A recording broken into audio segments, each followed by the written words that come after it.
कहते हैं हमने 800 साल इस देश पे हुकूमत की, अभी कुछ दिन पहले बयान दिया, और फिर कहते हैं कि साहब हम तो मजलूम हैं, हमें अधिकार मिलना चाहिए। ऐसी विचित्र स्थिति आज के देश में आकर खड़ी करने का प्रयास किया जा रहा है जो सत्य से बिल्कुल परे है। आपने कभी नहीं सुना होगा पूरी दुनिया में कि कोई यह भी कहे कि हमने इस देश पे शताब्दियों तक हुकूमत की है और फिर यह कहे हमें स्पेशल स्टेटस मिलना चाहिए।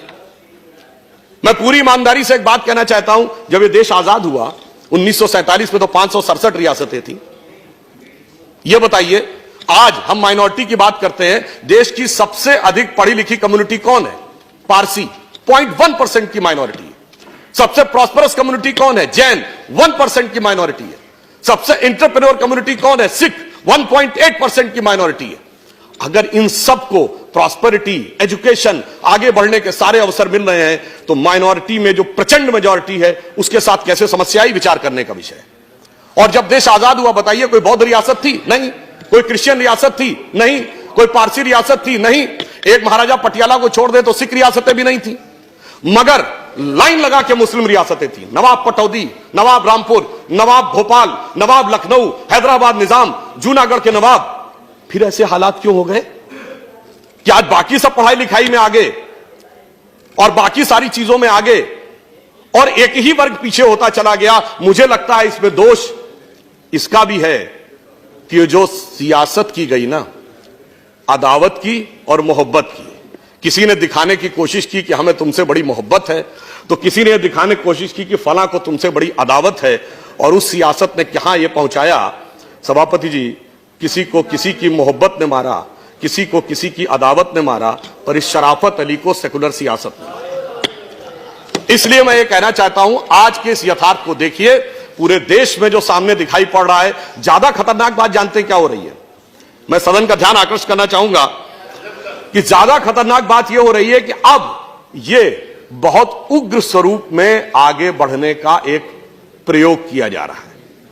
और उसका उदाहरण मैं यह कहना चाहूंगा, जब सीए का विरोध हुआ तो विषय क्या था कि असम की संस्कृति की रक्षा करनी है या असम के लोगों के हितों की रक्षा करनी है। मगर सबसे पहले आंदोलन कहां शुरू हुआ? जामिया में, उसके बाद अलीगढ़ में, उसके बाद नदवा में, उसके बाद हमारे एक दूसरे सदन के सांसद हैं जो हैदराबाद के वो सबसे बड़े झंडा बरदार, अलंबरदार बन गए। और सबसे पहले रेजोल्यूशन कहां पास हुआ? केरल की असेंबली में। अब बहुत ही सहजता से समझा जा सकता है, इसमें कोई रॉकेट साइंस नहीं है कि ये। और सुनिए, फिर उसके उपरांत क्या हुआ सभापति महोदय? ये सारे विषय गौण हो गए। पता नहीं कौन कौन से विषय आने लगे उसके अंदर। कश्मीर से लेके धारा 370 से लेके देश को अलग करने से लेके आसाम को परमानेंट अलग करने तक। तो यह देखकर यह मन में संदेह उत्पन्न होता है कि यह सारा का सारा जो घटनाक्रम है, हम सभी लोग बहुत जिम्मेदार लोग हैं, हमें यह समझना चाहिए कि यह सारी की सारी चीजें जो हो रही हैं, क्या हमारी गंगा जमुनी तहजीब के हिसाब से हैं, क्या हमारे संविधान के हिसाब से हैं, या जो संविधान में कमेटियों में लिखा उसके हिसाब से हैं, या फिर यह कोई एक खतरनाक प्रयोग है, हम जाने में अनजाने में उसके शिकार होते चले जा रहे हैं और देश और समाज को भी उसकी गिरफ्त में लाते चले जा रहे हैं। और जब कोई इस प्रकार का कार्य होता है तो मैं सिर्फ एक उदाहरण और फैक्ट कोट करना चाहूंगा। एक बहुत बड़े पत्रकार हैं मार्क टेली, जो 26 वर्ष भारत में रहे, बीबीसी के उन्होंने संवाददाता रहे। उन्होंने, पुरानी बात नहीं है सभापति महोदय, 22 सितंबर 2019 को आर्टिकल लिखा है। उस आर्टिकल में क्या लिखा है कि Muslims in India are the luckiest.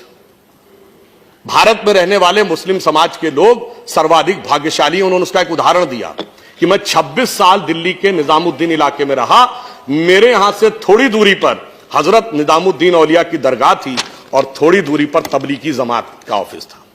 उन्होंने कहा दुनिया का कोई दूसरा देश होता तो 26-27 साल में कोई एक दूसरे को समाप्त जरूर कर देता, परंतु भारत के मुस्लिम इसलिए भाग्यशाली हैं कि वो अपने मजहब के अंदर भी जिस तरीके से चाहें उस तरीके से इबादत कर सकते हैं। यह कहने वाला कोई संघी भाजपाई नहीं है, यह कहने वाला एक वह पत्रकार है जिसने पूरी जिंदगी भारत में गुजारी है और 2019 में उसने कहा है।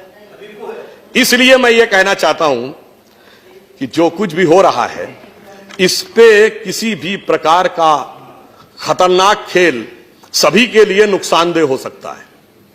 यह नहीं सोचना चाहिए कि सिर्फ हमारा हित साधन होगा और दूसरे को क्षति होगी, अगर और वो भी विशेषकर जब बगैर किसी आधार के यह बात हो रही हो, मैं फिर एक पंक्ति कोट करना चाहूंगा। बड़े प्रसिद्ध शायर हैं राहत इंदौरी उनकी, और बड़ी फेमस कविता, आप लोगों को बहुत ध्यान होगी, कि अगर है खिलाफ तो खिलाफ होने दो, ये सब धुआं है कोई आसमान थोड़ी है, आगे है लगेगी आग तो आएंगे घर कई जद में, लगेगी आग तो आएंगे घर कई जद में, यहां पे सिर्फ हमारा मकान थोड़ी है।